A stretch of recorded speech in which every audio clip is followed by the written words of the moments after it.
and we have a very special guest with us today. We have the Sheriff Tim Donnellon. Sheriff, thank you for your service to our community for almost 33 years. And you have been the sheriff for going over 12 years, and we can't thank you for the superb job that you have done as far as law enforcement. And today, I'm hoping that you don't get ragged on at all, but, we live in a very good community here that support law enforcement. But, man, let me tell you what, we thank you for your service. Yeah. Well, thank you, and I sure appreciate it. And you're absolutely right. Our community supports law enforcement. I get more thank you for your service in 2020 than I did in the last 30 years. Is that right? Yes, in St. Clair County. Wow. Absolutely. Wow. Because I'm always in my uniform, and if I get a coffee or I go get gas or wherever I may be, I have civilians come up and talk to me every day. Occasionally you might get a dirty look, but very rarely. And it may be somebody having a bad day. I try not to read too much into it. Tim, you said something several years back that you were at one of our pastors' retreats, and you said, I asked you the question, I said, what do you think is the biggest problem that we have here in our county? And you said something so shocking to me that I thought you were going to say like domestic violence or drugs or alcohol or whatever. And you said it was hopelessness.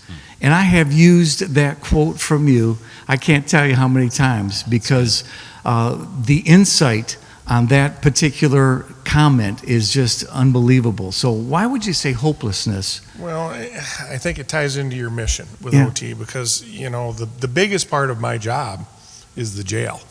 We're about the 10th largest jail in the state, with 500 inmates in there, a variety of people, federal, state, local, but the vast majority are St. Clair County residents doing a year or less, and they're in a state of despair when they're in jail. And there's so many different things going on in their lives, and they're incarcerated, and there's so many just heartbreaking stories. And that's where OT comes into the rescue. They really do. And you know what? We're going to have a clip here in a minute. Ministry this year has been a little different. It has not been the regular 75 of our volunteers that come in on a weekly basis to do ministry on Sunday or on even a Wednesday night Bible study. But we still have been back and forth with the internet with about 30 or so inmates on a weekly basis, trying to, again, give hope and give some direction. What value do you see that the Spiritual Life program has for the jail then? Tremendous value. And if there's a year where you have to reinvent yourself, it's 2020. Everything is different in the jail. Everything is different in how we have to do this because of this pandemic. But you think of three things when you're an inmate. You have physical health, you have mental health, and you have spiritual health. And those are a combination that you have to work on with these inmates and to get them prepared to return to the outside. The vast majority are St. Clair County residents. They're our brother-in-laws, our neighbors, our friends of our kids, and they're going to return to our neighborhood.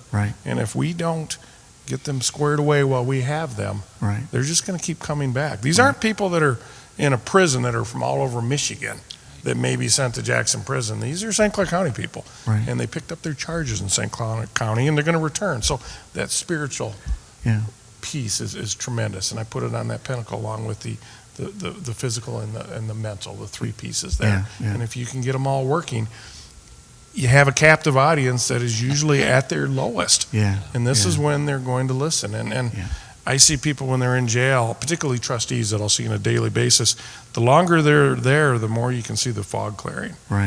It's like they reboot the computer. It's encouraging to watch, and the spiritual piece is a necessary piece, vital piece. Well, thank you. I appreciate that.